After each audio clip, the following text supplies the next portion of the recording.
sing, Jesus died for me.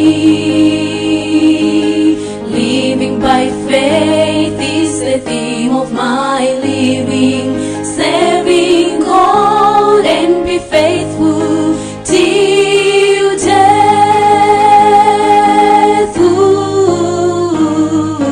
When this life is over and the wake is ended, Jesus Christ to come and take me home, where there'll be no sorrow, all His peace and joy. Forever we will sing redemption song.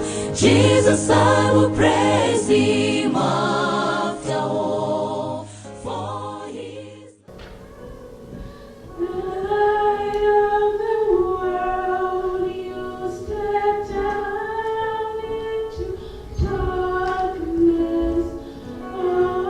Open my eyes, let me see beauty that makes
What does the church say?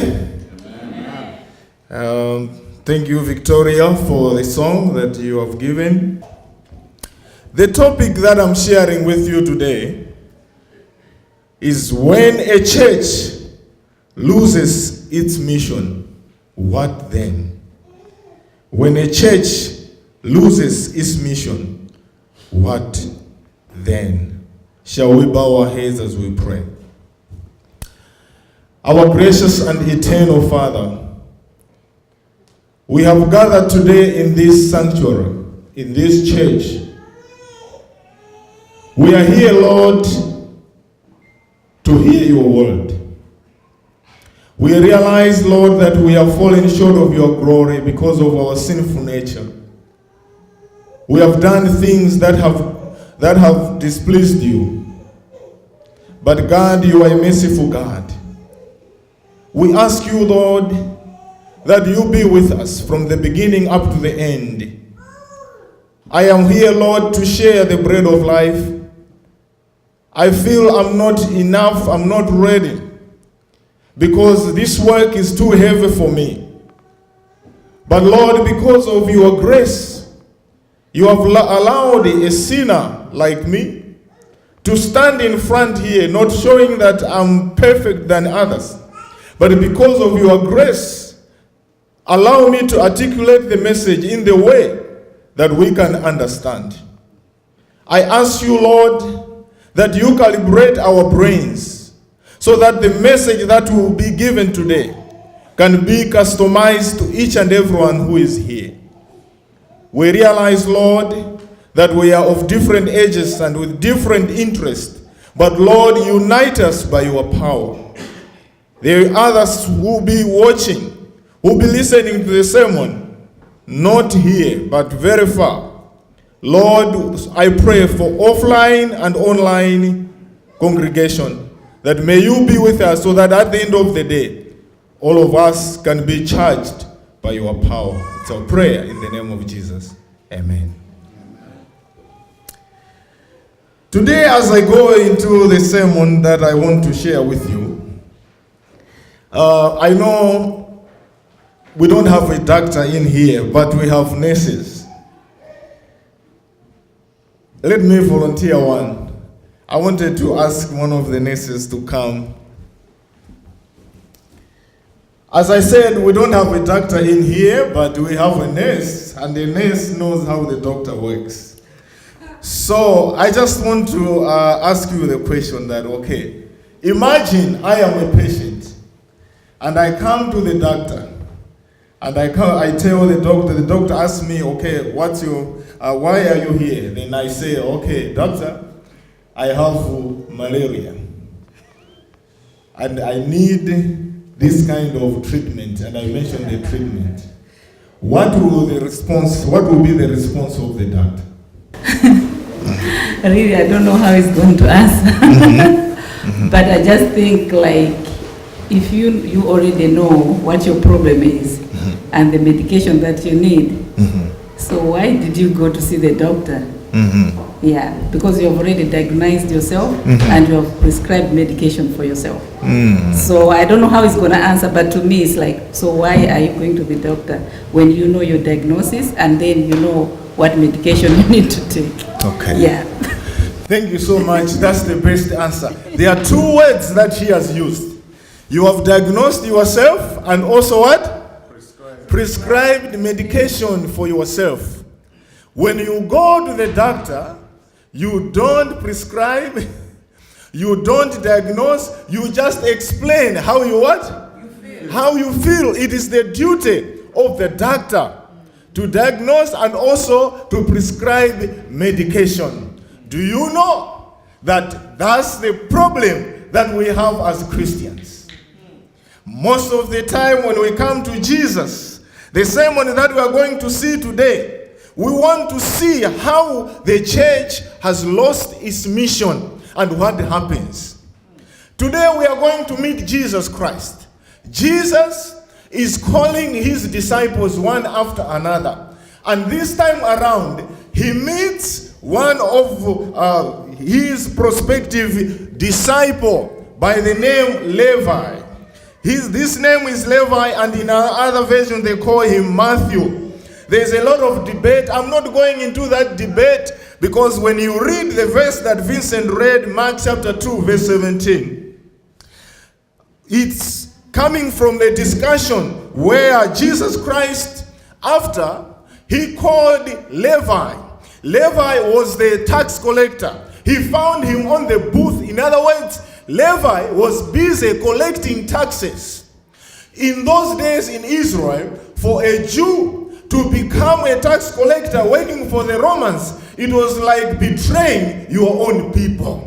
So tax collectors were not welcomed amongst most of the groups, especially the Pharisees and the scribes, because they said they betrayed their own people by overtaxing, because the tax that they had was very exorbitant. It made people to be poor, so they were not liked by many people. We can identify with that. We know, most of us who grew up in Malawi, how people who collected taxes were hated. People would run away. There was a time, I remember, most of the parents, because of the tax collectors, they would even stay in the bush for the whole night, because they knew that Jamwaka is coming. It was something that a lot of people, I remember there's a story, a certain guy in Indira in the market, they said he was running away from Chamwaka and he was trying to cross over the wall. But when he was jumping, his wallet where he was keeping money fell. He had more money than what he was running away from. So just paying tax was something that was not explained, and people did not understand in their own country why they were supposed to pay tax.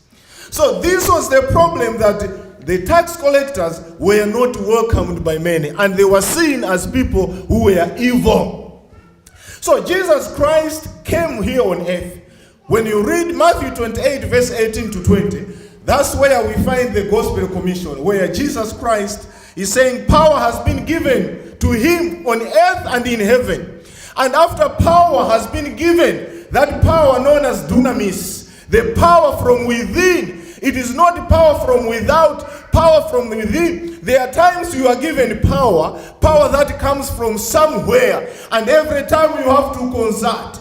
But this power that Jesus is saying, power has been given unto me, it is dunamis power, the power that comes from him. So when power was invested on him, in other words, he had power in heaven and earth. In other words, he's claiming the area where the devil thinks that the earth belongs to him. Now Jesus is saying, power has been given to me in heaven and what? On earth. And after speaking with that authority, he charges us. He says, go ye therefore into the whole world, the world, preach the gospel to all the people and baptize them in the what?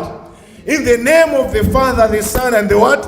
And the Holy Spirit. And the promise comes and says, and I'll be with you what? Forever, until the end. In other words, Jesus Christ sends us, and he does not leave us alone, because the mission belongs to him. Amen? The mission of saving souls belongs to Jesus Christ. I want you to follow me. The mission of Jesus Christ is to save souls, but he has enlisted us as undertakers, as people who can work with him. Therefore, Jesus Christ owns the mission. So Jesus owns the mission, and the nation of Israel was chosen as a nation that was supposed to be the light, or as a center of mission, where people from all over the world must know Jesus Christ. We are supposed to know Jesus Christ through this nation. But what happened was that they lost the sense of mission. When they lost the sense of mission, it became like, now Jesus Christ has come. He's the doctor. He's the one who came to heal us from the disease. Because when we sinned, the virus of sin came in us, and nobody could heal us. It was only Jesus Christ. So Jesus came to give us the solution to our problem. Amen. And when he came, he was meeting different kinds of people, healing people. So on this day, he finds Levi is busy collecting taxes. Then he says he called him to become one of them. And he did not just call him, he said he went to his house. And there, Levi had a lot of friends. They were there, the tax collector and his friends.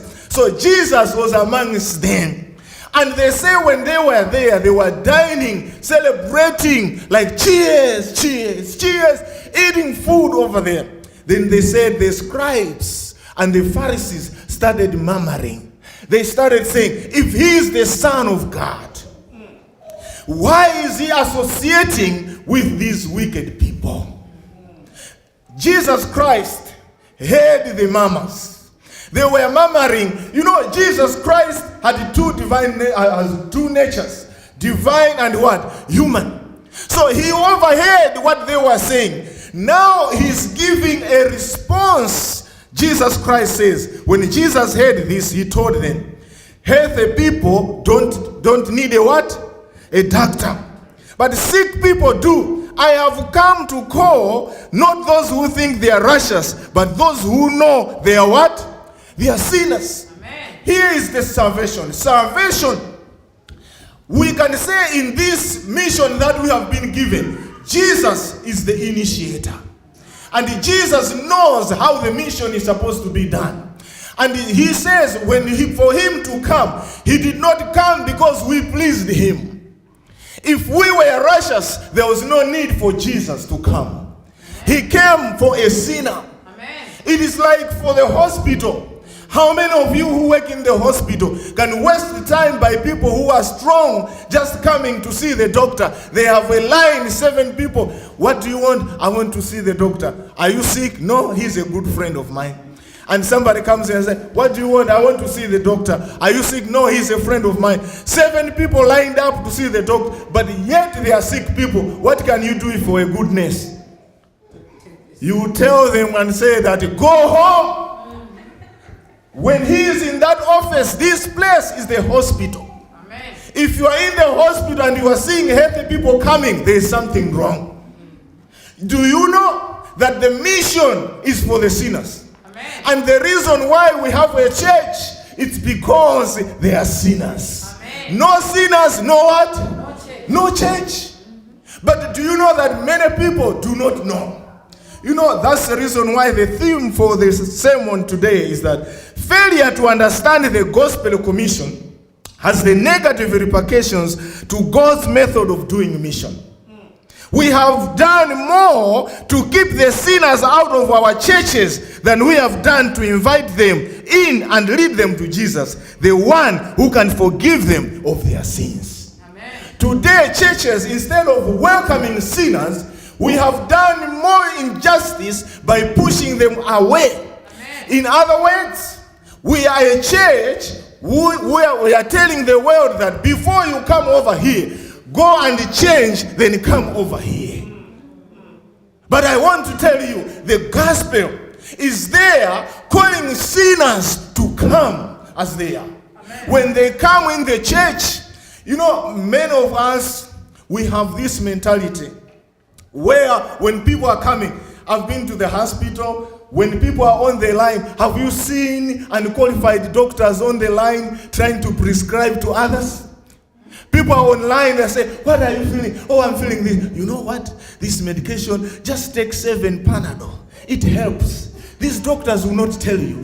There are many unqualified doctors, bush doctors, who are prescribing to people about salvation, yet the doctor is inside waiting for them. Amen. The problem is that we have taken the duty that is not ours. There is a job description, and your job description has a point where you cannot cross.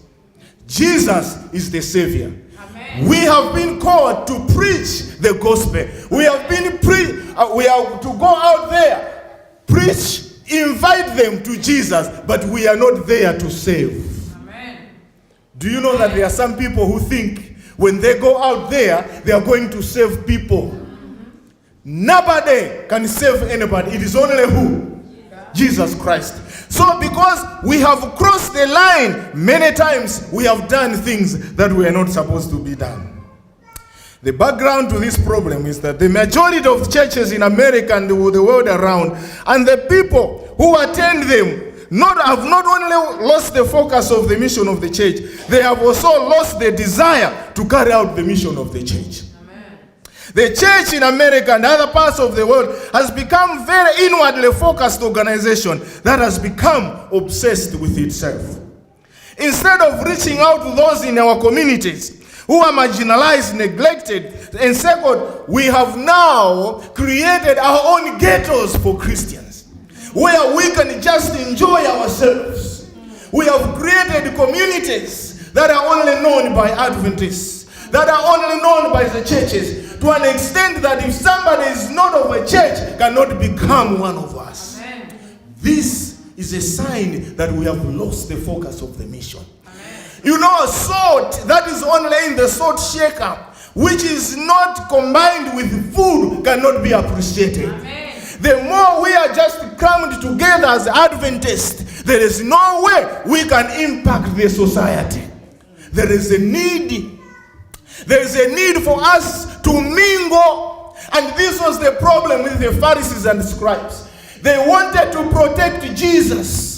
They wanted to protect Jesus. They were not happy to see Jesus mingling with sinners. They wanted Jesus to be only for them because they thought they were okay. And Jesus, as the Son of God, was supposed to associate with good people. If I can challenge many of you, I wanted to bring some paper. I just forgot. I wanted most of you to give you papers and just write and say, how many friends do you have? And out of those friends, how many are not Adventists? Many today, they even celebrate and say, I don't have anything to do with others. All my friends are Seventh-day Adventists. They think that is being a genuine Christian. If you have a friend who is not a believer, or who is a Rastafarian, or who is somebody who is maybe gay, or who is what, they think you have lost focus. They'll be like, if you are a Christian, what do you talk with him? What makes you comfortable to chat with him? As Christians, we are supposed to mingle with the world. We are the transforming agents. The salt will only be appreciated if it is mixed with what? The food. Amen. As long as the salt is still in the bottle, nobody can appreciate. Amen. Amen. You know, we have become more comfortable today that many in the society view the church as a social club that only looks after its members and cares very little for anyone who is not a member. They see the church is more of a private social club than a church. God forbid. You know, they just see, that's the reason why you say, oh, these ones go at that building. These ones go at that building. Because we are more like a social club. The church needs to turn from its inward focus on itself and look to those outside who need help. That's why Jesus said when he had healthy people don't need a doctor, but sick people. Jesus came for the sinners. The work of the church, when you see a sinner, that's when the work of the church begins. Amen. But most of the time, when we see the sinner, the work that we know is to block them and say, be ready first and come again. The church needs to rediscover this, that where this focus needs to be also on those outside the church who need Jesus, not only those inside who are already in the church. Am I saying there's nothing that you can do with those in the church? No. This is the reason why in the church we have in-reach and what? Outreach. We have to nurture our members, but also even those ones who are out there must be taken out. Even those who are in the church, healing is a process. Jesus Christ is the healer. You cannot prescribe and say that this medication, the same medication that you have, somebody can be healed within 2 days. Another one within what? A month. Another one it can take even what? 4 years. Amen. Have you ever heard somebody say, you say this one, we should give him time. How long? How long? Some of us, we did not take time. You say he has been an elder. Why is he still sinning? I want to tell you that we are in the hospital. Jesus is the one who is the doctor. You cannot give somebody time and say, you only need 1 month for you to change. Others may change so quickly. Others, it may take them long. That's the reason why even when you baptize some other people, you find that maybe some of them, they were smoking. I have heard people who were smokers and they have joined the church. You find there may be somebody, one day they were tempted, they are smoking, and you find the church, that person was not converted. That person was smoking, and they publicize everywhere. And they call the church board, 17 people, 20. You know, if there is a church board where so many people come, it's when they want to defellowship with somebody. Because we have lost the focus of the church. The mission of the church. We are not there to push out people, but to what? To bring them. In other words, when somebody is a sinner, how should we respond? Let us respond with love. This is the reason why Jesus Christ, when you fall, they say, he will uplift you. But most of the time, what do? When a new member who has come, maybe has fallen, or maybe has backslidden, we push them away and say they were not converted. Sometimes I feel so bad because we are not very good like Jesus Christ was. Jesus is very patient with us. When we sin, he handles us with dignity. But most of the time, we have not done well with others. Instead of gauging our spirituality by the number of times one goes to church each week and their outward appearance, many times to church.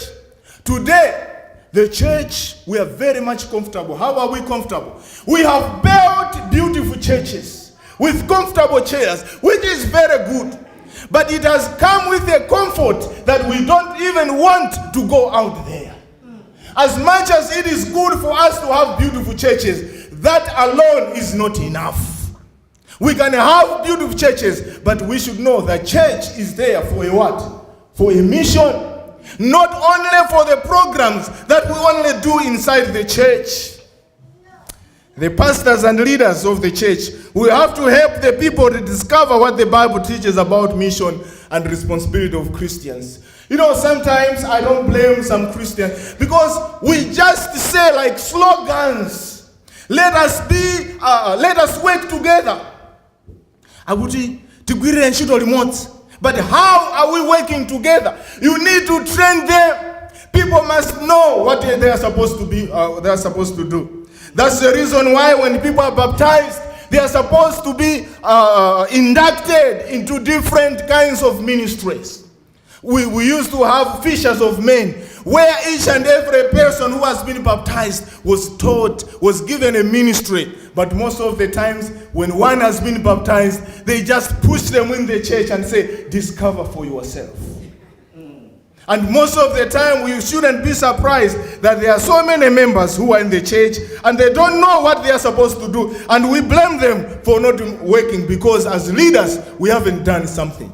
So if you are a leader, if a church leader, it is your responsibility to teach the members. Bible strongly supports all that Jesus teaches. Because Jesus is very clear that we are to store our treasure not here on earth but in heaven. Because if we store it here, it will be eaten by the moth. We are to invest our time and money into reaching out to those around us who need help. He does not say we are not to invest our time and money into our own selfish desires. He does not say that.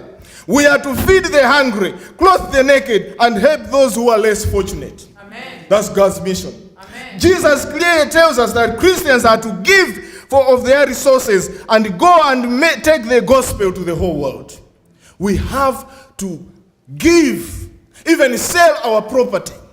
When we look at the church that was in the New Testament, we'll learn a lot from there. I'm not going there because I'll mention about later. One does not need to have special time or enough time for him to see how much the church has lost its focus. Because when you see the church in the New Testament, they are saying that new church that was born, they were one, they were united, They were there to preach the gospel. They say each and everybody was important. The members drive, we are living in a time whereby we are so comfortable in our church, where when we come, after we have driven our good cars, after we have put on our good clothes, we enjoy coming to church. We come to church like a theater. When you go to a theater, what do you expect? At a theater, you have some people who are talented. They come in front. They are there to show off their talent. The people today go to church, maybe because there are only a few people in the theater, everybody is not participating, but only the experts. So today the church, the way it is operating, it is like it has got experts and others are just the spectators. We come to church to watch Mr. So-and-so who knows how to sing, who knows how to preach, who knows how maybe to pray. But as a church is a center where people are supposed to learn, where people are supposed to be exposed to how they can minister unto God. Hear me properly. This description is not intended to represent all of us. I know there are some other people in the church who are doing their best to live up to the standard. Unfortunately, they are in the minority. Somehow the church in America and around the globe, they feel they deserve prosperity, affluence, because we are living in American dream, where we need to have resources. As much as we may look for money, as much as we may, it should not come at the expense of the mission. Many churches today are so much focused in their own programs. I've been in churches where programs take precedence to evangelism. Whilst we are supposed to have church programs that are only benefiting the church members, we are supposed also to know that we are there to preach the gospel. How many times have I been in the church board where you have 15 agenda items, but there's nothing for outreach? There's nothing for reaching out, but only programs. Okay, we are having this day. How much is it for food? Are we buying a goat, or are we buying chicken, or are we doing this? Instead of saying, how many crusades, how many efforts are we doing this year? People spend more time in swallowship instead of gospel. Amen. As much as eating is important, but eating should not derive us from the right track. We are there to preach the gospel. If we are there only to make programs, that will only, and most of the times, because we are busy with programs, today churches are fighting for programs. You have featured this group so much. Our group hasn't been featured. But I want to tell you, there is so much ground out there where we can go and nobody will fight with us. Amen. Do you know there are so many people today who are looking for Jesus Christ? Amen. If you just decide to say every day, I'll be visiting 2 people, you will not fight. Amen. If we fight for us to come here and preach, some of us may stay the whole year without having a chance. But if I want to tell you, if you just say, I want to be going in the nursing homes, I want to be going in the hospital, to share the message with people that are heartbroken, I want to tell you, there is enough ground for each one of us to go and work, and we cannot even finish. Amen. But the church today is more centralized than it is decentralized. What did Christ command us? When we read the following verses, we find what Jesus said. On Matthew 4, verse 19, Jesus called out to them, come follow me and I will show you how to fish people. Jesus is there. He wants us to be fishers of men. Matthew 22, verse 37 to 38, Jesus prayed, you must love the Lord your God with all your heart, all your soul, and all your mind. This is the first and the greatest commandment. Matthew 25, verse 29. To those who use well what they are given, even more will be given, and they will have in abundance. But from those who do nothing, even what little they have will be taken away. Matthew 28, verse 19. Therefore, go and make all disciples of all nations, baptizing them in the name of the Father, the Son, and the Holy Spirit. You know, there are so many verses that I can share, but Jesus is calling us to go out there. Amen. So what's the solution? Amen. Now that the program has been identified, and we have seen how it has allowed we have allowed it to happen. We need to look at the solution to this problem. The solution to the problem is fairly easy to figure out. But it can be very difficult to implement. The solution to the problem is getting back to the basics of our faith. We need, number one, to start living the Word of God. Time has come when the church has to live by the Word. We are known by the people of the book. We are supposed to follow the Bible. People must study the Bible and ask God, what is God wanting us to do? There are so many people today who are believing things that are not in the Bible. I want to salute the church of Berea. After they were in church, they say when they went home, they also sat down to read and find it for themselves. Amen. Study yourself to be approved. Amen. So that others, when they come with questions, you know, there are so many Christians today who are not ready. Every question they ask them, they'll be like, I wish my pastor was here. We need to be people who know the Bible. Time is coming when these Bibles will not be there, but the people will need to hear the Word of God. Amen. You know, sometimes I've seen these other people, maybe Jehovah's Witnesses, they memorize the Bible. They come and they talk to us. Most of the time, sometimes we just push them away, not because of whatever they think, because we have nothing that we can offer. Because the Word of God must be memorized. You need to understand it, because people have created a lot of stories. I remember when I was in Malawi, we used to say there's also another book known as Penapakem Bible. Somewhere in the Bible, and that's where a lot of texts are coming, and you find whatever they are teaching is not right. Amen. You always need to understand your Bible. Number two, we need to start putting our faith into action. We need to start doing what the Word of God tells us to do. We need to follow God's Word. You know, blessed are those who not only hear, but what? Do, the doers of His Word. And pastors, number three, pastors, preachers, and leaders of the church. We have to start preaching, teaching the counsel of God. Unfortunately, these people feel those teachers and preachers are trustworthy. And they read and study the Bible as they should. Hence, they trust them that they will be like, why should I study the Bible? If my pastor studies, he will just share with me at church. That is wrong. Pastors and leaders will also have to model the servant leadership. They should not only just preach. I used to say that there are times when we just say, let us come to church. We are building a camp meeting, okay? We are constructing a camp meeting. And you find the one who is announcing is not there. Lead by example. Amen. The members of church need to rediscover how to serve those around them. And the members need to get back to the habit of serving others outside the church. You have to know this. As much as we can pay other people to do the work. Because that is the reason why many people today, they will be like, I have money. I can just pay somebody to do that work for me. As much as it is important that you do that, but Christ expects you to meet those people who are in need. Look them in the face. They say there is a joy when you see somebody who didn't know Christ and you have helped that person coming to Jesus Christ. You also need to do something about it. So how can we implement this solution? Implementation to this solution will almost be like a difficult part for the church to take charge of. The reason for the difficult will be because the majority of the people sitting here and even listening don't think there's a problem. Even if I'm saying there's a problem, others are just saying, oh no, everything is what? You know, it is very difficult to help somebody who doesn't realize that they have a problem.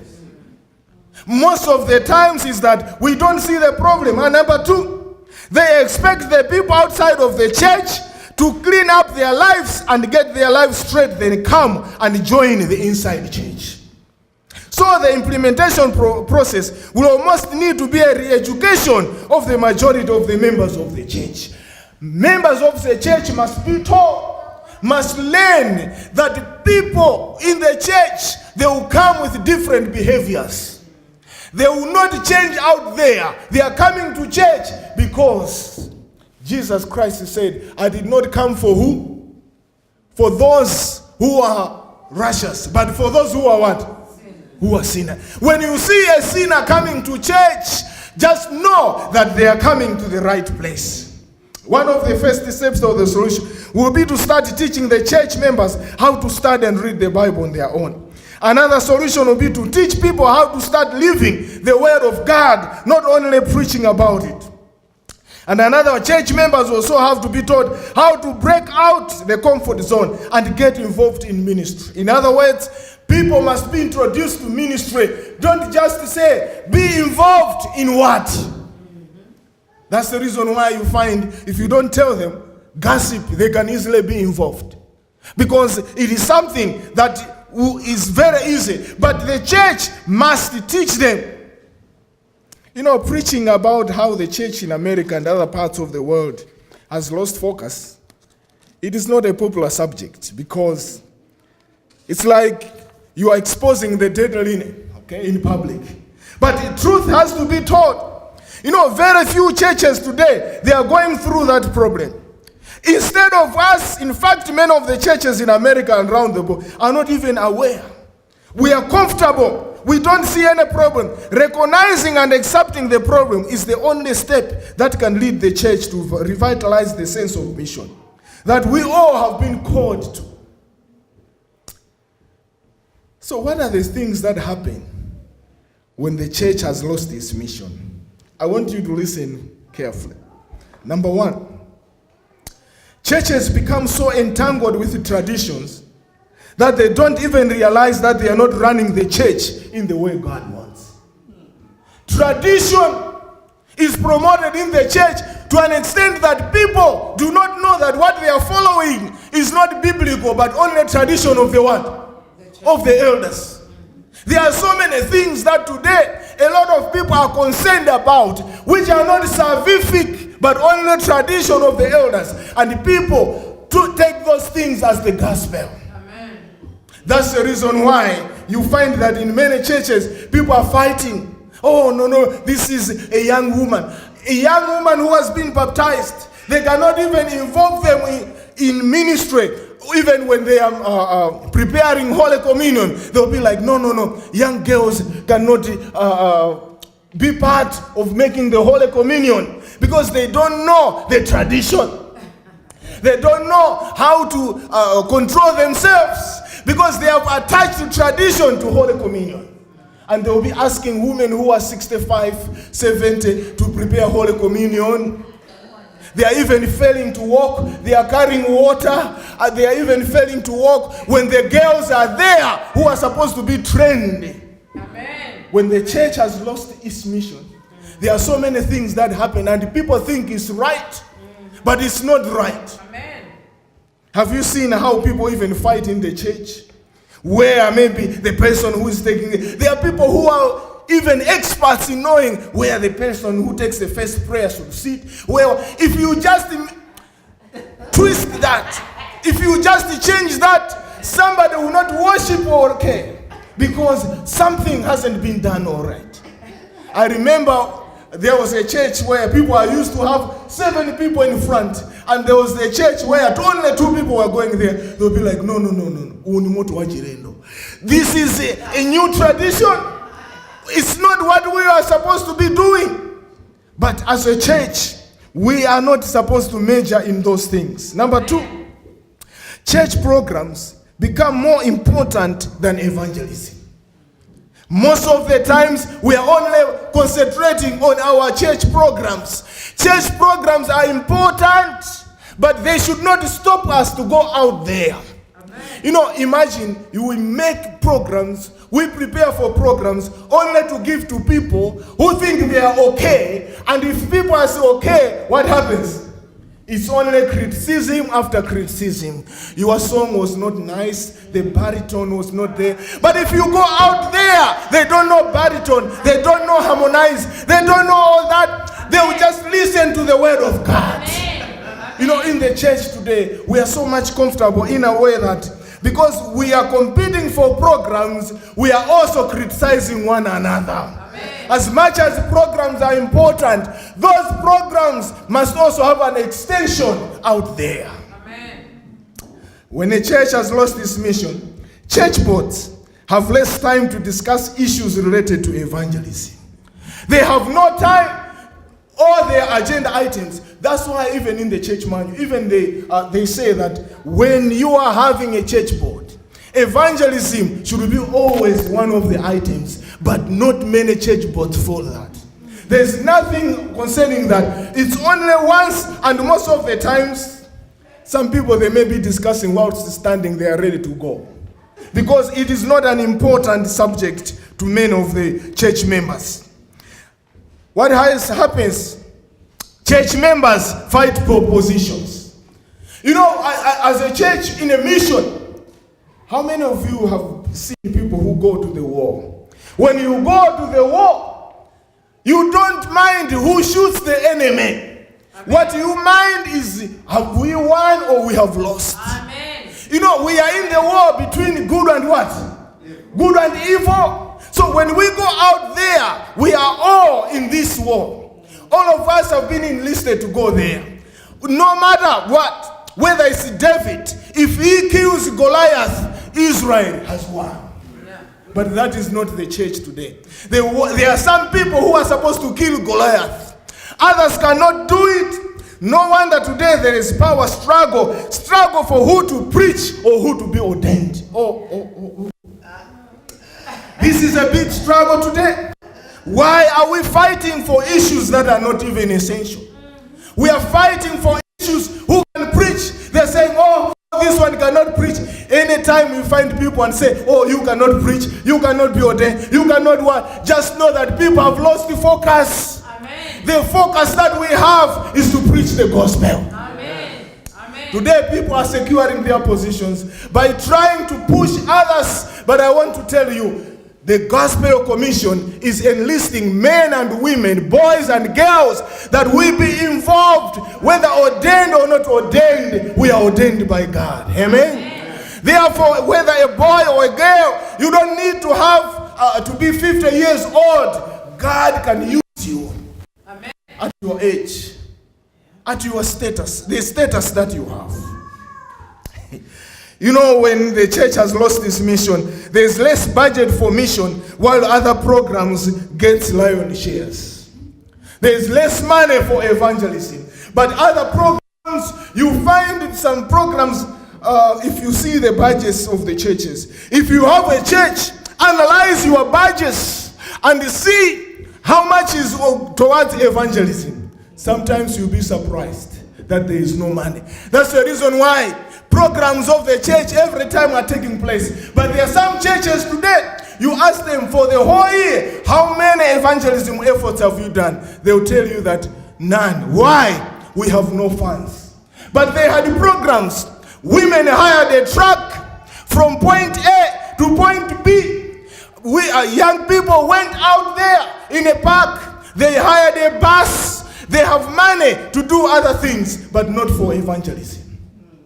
Do you know it's a plan of the devil to mix our priorities? Those things are good, but they are not good in themselves if we just end there. When you went out to the park, what did you do to the people out there? Did you go to preach? Can't we combine going to the park? Before we go to the park, we go out there and sing. We go out there and preach. And after we preach, then we go to the park. But we are there only for sightseeing instead of saving souls. When the church has lost its mission, sinners are not welcomed at church. And the churches expect people to perfect themselves before they join the church. This is the reason why you find that in churches today, there are others who are not even welcomed. They are sent back home. They are told not to come in the church.